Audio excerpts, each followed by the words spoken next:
ఇప్పటిదాకా after 10th and after 12th గురించి తెలుసుకున్నాం కదా.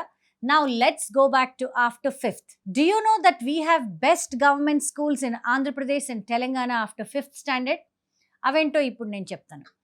మన తెలుగు స్టేట్స్లో చాలామంది పేరెంట్స్ ఒక విషయం గురించి ఎప్పుడు టెన్షన్ పడుతూ ఉంటారు. తక్కువ ఖర్చులో పిల్లలకి మంచి ఎడ్యుకేషన్ ఎక్కడ దొరుకుతుందా అని. కానీ మీరు తెలుసుకోవాల్సింది ఆంధ్రప్రదేశ్ అండ్ తెలంగాణలో గవర్నమెంట్స్ ఆధ్వర్యంలో నడిచే కొన్ని స్కూల్స్లో free education, free hostel facility, free food and కోచింగ్తో స్టూడెంట్స్ ఫ్యూచర్ని కంప్లీట్లీ మార్చేస్తున్నాయి. Now let me explain what are those best government schools. Jawahar Navodaya Vidyalayas is number 1, JNVS. ఇక్కడ 6th నుంచి 12th వరకు CBSE education with free residential campus, free hostel, free food and books కూడా free. But first priority మాత్రం గ్రామీణ విద్యార్థులకు ఇవ్వడం జరుగుతుంది. Admission process ఎలా ఉంటుందంటే 5th స్టాండర్డ్ స్టూడెంట్స్ తప్పకుండా ఎంట్రన్స్ ఎగ్జామ్ రాయాల్సి వస్తుంది. Second is Sainik schools.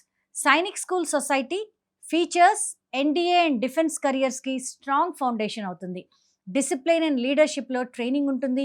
Academics and physical training కంబైన్డ్గా నేర్పిస్తారు. అడ్మిషన్ ప్రాసెస్ ఎలా ఉంటుందంటే AISSE all India Sainik schools entrance examination. ఇది నేషనల్ టెస్టింగ్ ఏజెన్సీ నిర్వహించే ఎంట్రన్స్ ఎగ్జామ్. ఈ ఎగ్జామ్ ద్వారా సైనిక్ స్కూల్ సొసైటీ ఆధ్వర్యంలోని సైనిక్ స్కూల్స్లో అడ్మిషన్స్ ఇస్తారు. ఇక్కడ ఒక ఇంపార్టెంట్ సజెషన్, మీ పిల్లలు కానీ ప్రస్తుతం 5వ తరగతి చదువుతున్నట్లయితే Navodaya and Sainik schools exams గురించి ఇప్పటి నుంచే అవేర్నెస్ ఉండాలి. Because there is a big competition. Parents, మీరు తీసుకునే ఒక right decision, choosing a right school మీ పిల్లల లైఫ్ డైరెక్షన్ని పూర్తిగా మార్చేస్తుంది.